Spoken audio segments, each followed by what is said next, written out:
Good evening, ladies and gentlemen, and welcome to INFOWARS Nightly News with me, your host, Paul Joseph Watson. Coming up, news on election fraud, Obama's new dictator status, and more.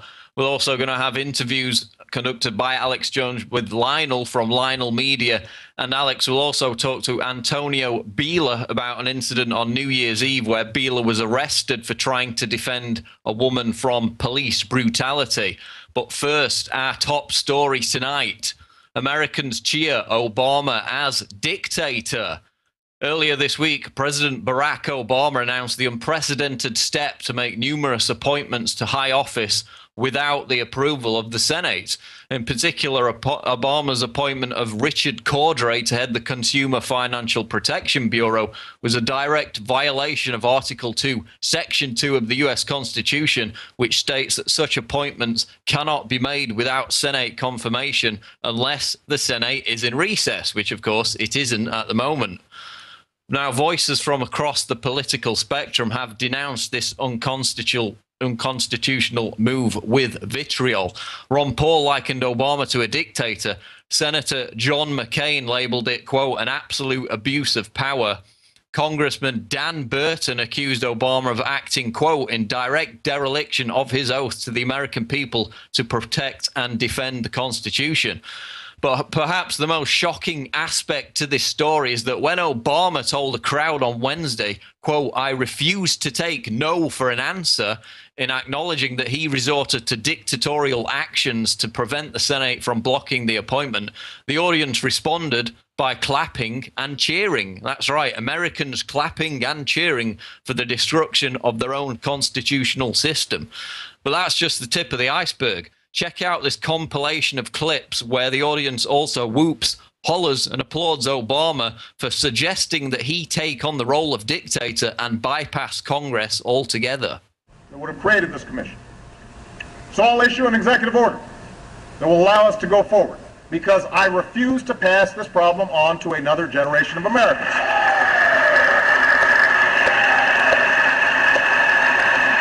I know some here wish that I could just bypass Congress and change the law myself.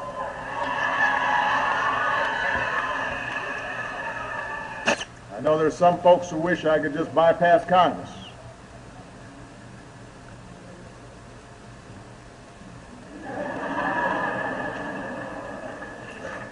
I can.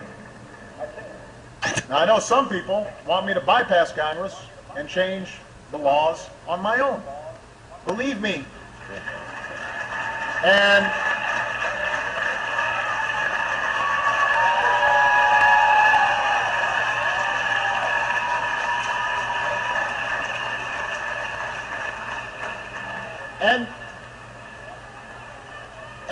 believe me, right now dealing with Congress, the idea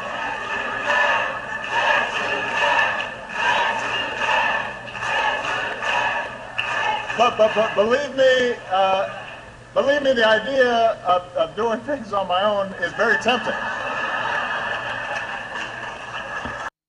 So there you have it. Not only is the Obama administration flagrantly violating the Constitution and announcing it publicly, and of course Nancy Pelosi says she's, quote, proud and very glad about what Obama is doing with these appointments, but these Obamanoid cult followers are openly urging the president to assume dictator status. That's what the most frightening aspect about this whole controversy is. Now, moving on to our next story, Iran war games set to coincide with US-Israeli drill. Just days after the end of the previous round of war games, Iran has announced that it intends to launch a massive new naval exercise in the Strait of Hormuz, a key oil choke point, in a few weeks' time. Quote, the newly announced Iranian drills, codenamed the Great Prophet, may coincide with major naval exercises that Israel and the United States are planning to hold in the Persian Gulf in the near future, reports RIA Novosti, the Russian news outlet. So we're going to have three countries all engaged in war games within this congested geographical area. And this, of course, arrives after the US provocatively sailed the John C. Stennis warship through the Strait of Hormuz at the height of Iran's previous round of war games just about around a week ago. An incident that prompted Iran to fire off test missiles and warn the US ship not to re-enter the Persian Gulf. And of course, this is all ongoing amidst the EU's oil embargo threat and the financial attack on Iran's economy, which has already devalued their currency by 10%. Now, on the face of it, the threat of something going awry amidst two major overlapping war games is, of course, a distinct possibility. But let's not forget the aftermath of the last major naval confrontation between the United States and Iran in that very region. Of course, it occurred 4 years ago in January 2008 when the US announced it had been, quote, moments away from firing on an Iranian patrol boat that had allegedly threatened to attack a US warship in the Strait of Hormuz. And the tape of the threat, of course, later turned out to be dubious. The New York Times reported that the broadcast did not come from the Iranian ship. But what's interesting is that, according to Pulitzer Prize-winning journalist Seymour Hersh, the incident led to a discussion in Vice President Dick Cheney's office about how to start a war with Iran by launching a false flag attack at sea. The January Strait of Hormuz incident taught Cheney and other administration officials, quote, if you get the right incident, the American public will support it, Hersh said. Quote, there are a dozen ideas proffered about how to trigger a war. The one that interested me most was, why don't we build in our own shipyard, build 4 or 5 boats that look like Iranian PT boats, put Navy SEALs on them with a lot of arms, and next time one of our boats goes to the Strait of Hormuz, start a shoot-up. Might cost some lives. Now, the plan was ultimately rejected because it would have cost American lives, but the potential for a similar scenario to arise in the Strait of Hormuz amidst all these war games, whether real or manufactured, remains a very real threat, especially given the amount of warships, US warships, that are either already in the Fifth Fleet region or are on their way there at the moment. So given the fact that the Obama administration's foreign policy of preemptive warfare has mirrored that pursued by the Bush administration, the potential for a stage-managed provocation to create a pretext for an attack on Iran during this next round of naval war games is clear. Moving on to economic news now. Media celebrates bogus job numbers. Now, we've had new jobs figures out today that were celebrated by the mainstream media as a sign of the recovering US economy. 200,000 new workers were added to the payroll in December, reports Bloomberg, a figure that beat expectations of 150,000. And the corporate press instantly fell about themselves with glee about how this contradicted the doommongers for daring to suggest that the recovery is in fact non-existent, as many of the guests on this show have done. However, as Zero Hedge reports, the 200,000 figure is completely phony. Quote, enamored with the 200,000 number? Don't be. The reason why the market was basically yawned at the BLS data is the fact that Morgan Stanley's David Greenlaw reports 42,000 of the 200,000 figure is basically a seasonal quirk, which will be given back next month, meaning that the true adjusted number is 158,000, essentially right on top of the expectation. From David Greenlaw, quote, some of the strength in this report should be discounted because of a seasonal quirk in the courier category of payrolls, e.g. FedEx, UPS. Jobs in this sector jumped 42,000 in December, repeating a pattern seen in 2009 and 2010. We should see a payback in the next month's report. So basically, they've had a seasonal uptick of 42,000 members in these delivery industries. That's going to be given back next month. It's going to be taken away from the figure. But the corporate media has dishonestly included it in the final total to make it look as if everything's hunky-dory.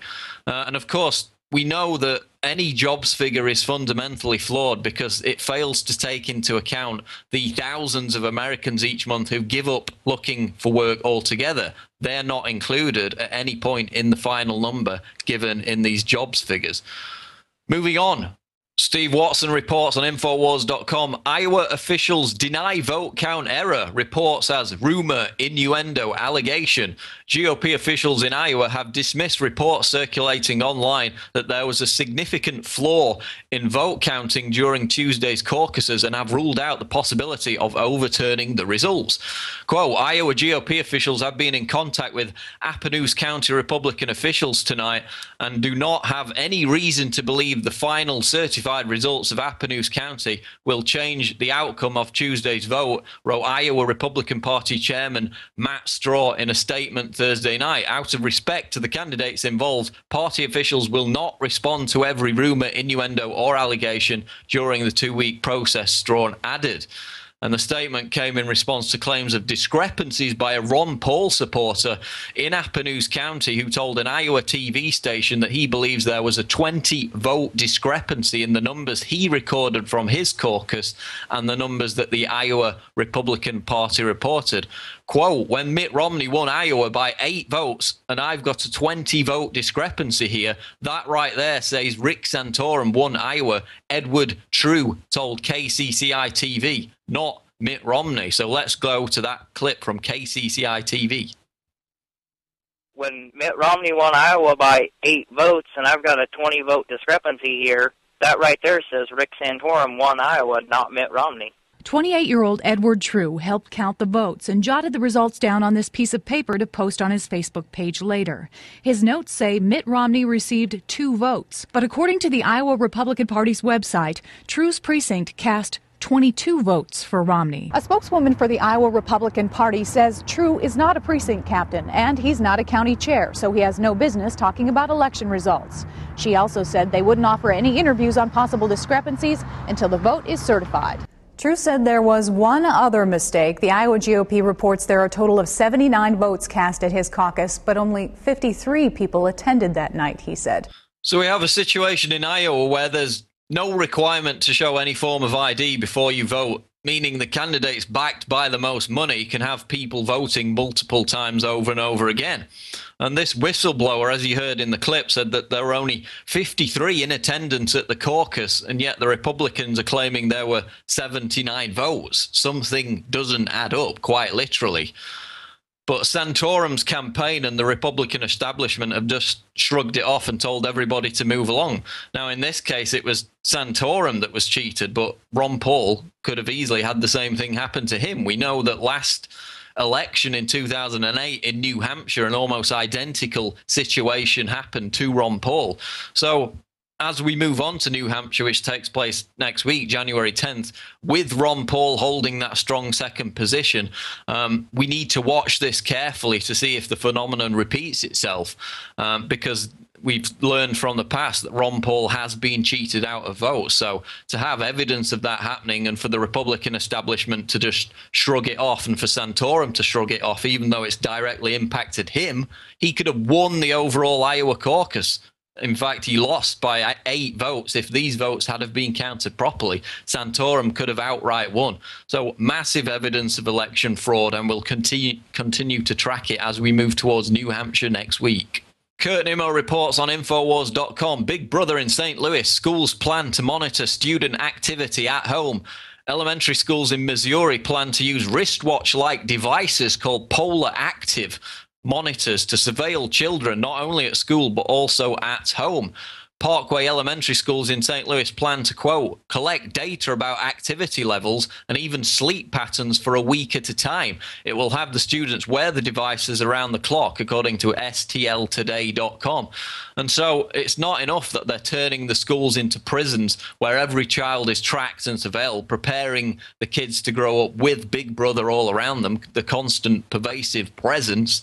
Now a little piece of Big Brother is being asked to take home with them, just like the laptops that were taken home by students in Philadelphia with built-in webcams that allowed school administrators to spy on the kids, which of course prompted a class action lawsuit. And just like the other cases we've covered where social services are kidnapping so-called